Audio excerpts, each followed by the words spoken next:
Halo semuanya, perkenalkan saya Alda Atika Soleha dengan NIM E1C02510047 kelas 1B Pendidikan Bahasa dan Sastra Indonesia Fakultas Keguruan dan Ilmu Pendidikan Universitas Mataram. Baik teman-teman, pada video kali ini saya ingin mempresentasikan salah satu tema dari mata kuliah linguistik umum yang bertemakan morfologi. Oke, kalian simak baik-baik ya.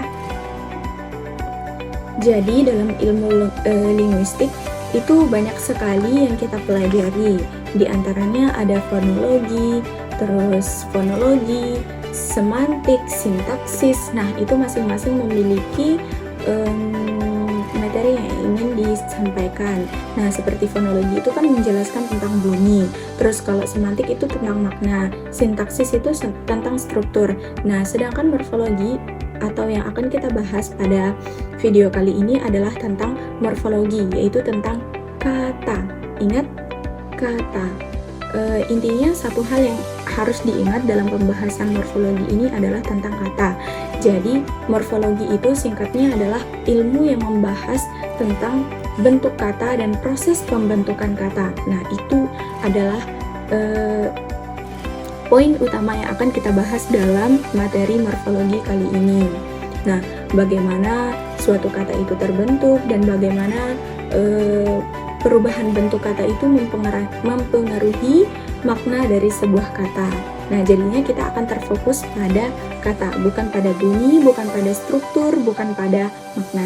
Jadi kita akan fokus ke kata. Ingat ya. Berbicara tentang morfologi atau kata, di sini pasti ada satu unit atau unsur terkecil yang menjadi pembentuk dari kata tersebut, yaitu disebut dengan morfem. Nah, morfem ini adalah unit terkecil pembentuk kata. Nah, kalau dia dipotong lagi, itu akan yang masih punya makna ya, tetapi morfem ini adalah salah satu unit terkecil dari kata yang masih mempunyai makna. Jadi kalau dipotong maknanya akan hilang. Nah, contohnya seperti bermain. Nah, di situ terdiri dari dua morfem. Yang pertama, di sini ada imbuhan ber dan kata dasar main. Jadi jika digabungkan itu akan membentuk satu makna baru, yaitu bermain. Perbedaan antara morfem dan morfologi itu adalah kalau morfem itu adalah bentuk pembentuk kata. Nah, sedangkan morfologi itu adalah ilmu yang membahas tentang bentuk kata. Setelah kita membahas tentang morfem, kita lanjut ke pembahasan tentang morf dan alomorf. Kalau morfem itu kan bagian kata yang sudah kita ketahui maknanya. Nah, kalau morf dan alomorf itu berbeda. Jadi, kalau morf itu adalah bagian kata yang kita belum tahu maknanya. Nah, misalkan kata ber dan jalan. Nah, itu disebut morf karena kita belum tahu persis maknanya. Tapi setelah kita tahu maknanya, setelah dianalisis, maka itu akan menjadi morfem. Nah, berbeda lagi dengan alomorf. Alomorf itu adalah bagian kata, contohnya seperti me, men, meng, men. Itu kan beda-beda bentuknya, tapi menunjukkan satu makna, yaitu menunjukkan tindakan atau perbuatan. Baik, kita lanjut ke klasifikasi morfem. Morfem ini dibagi menjadi dua, yaitu ada morfem bebas, ada morfem terikat. Kalau morfem bebas itu dapat berdiri sendiri, sedangkan kalau morfem terikat itu harus digabung dengan morfem lain. Juga di sini dapat dibedakan menjadi dua lagi, yaitu morfem leksikal dan gramatikal. Yang dimana kalau morfem leksikal itu ada makna kamusnya.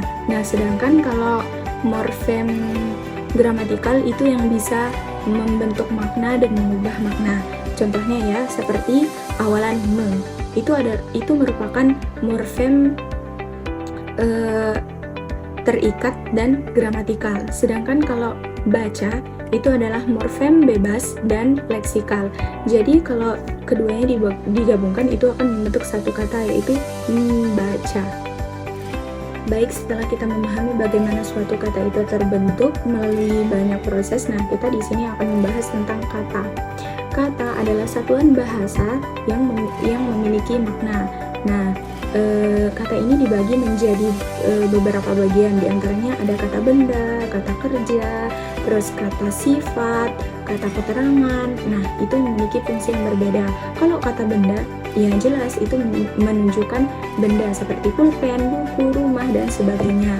Kalau kata kerja itu menunjukkan pekerjaan. Nah, kalau kata sifat itu menerangkan sifat atau watak dari seseorang, cantik, pemberani, jelek, tampan, dan lain sebagainya juga. Sedangkan kata keterangan di sini ada keterangan waktu dan tempat. Nah, waktu jam berapa, pukul berapa, hari apa, dan sebagainya. Kalau tempat itu menerangkan di mana pekerjaan tersebut dimulai, begitu. Nah, yang terakhir di sini kita akan membahas tentang pembentukan kata. Jadi kita akan membahas tentang bagaimana kata baru itu dapat terbentuk. Nah, ini melalui 3 cara. Ada namanya imbuhan, terus ada dari pengulangan, sama ada dari penggabungan. Misalnya ya, contohnya kalau imbuhanmu. Jika ditaruhkan kata dasar baca, itu akan menghasilkan kata baru, kata kerja baru, yaitu membaca. Nah, kalau pengulangan, di sini ada kata dasar anak. Jika ditambahkan lagi anak, nah itu akan membuat kata baru, yaitu anak-anak. Jadi anak kecil yang banyak begitu. Nah, yang terakhir di sini ada penggabungan, menggabungkan 2 kata yang berbeda, misalnya kata rumah dan kata sakit. Jika kita menggabungkan keduanya, itu akan membentuk makna baru, yaitu tempat rumah sakit, tempat orang sakit begitu, tempat orang berobat. Jadi kesimpulannya adalah morfologi itu ilmu yang membahas tentang kata. Nah, kata terbentuk dari morfem, dan morfem ini jika digabungkan akan membentuk kata baru dan menghasilkan makna yang baru. Sekian dari saya. Assalamualaikum warahmatullahi wabarakatuh.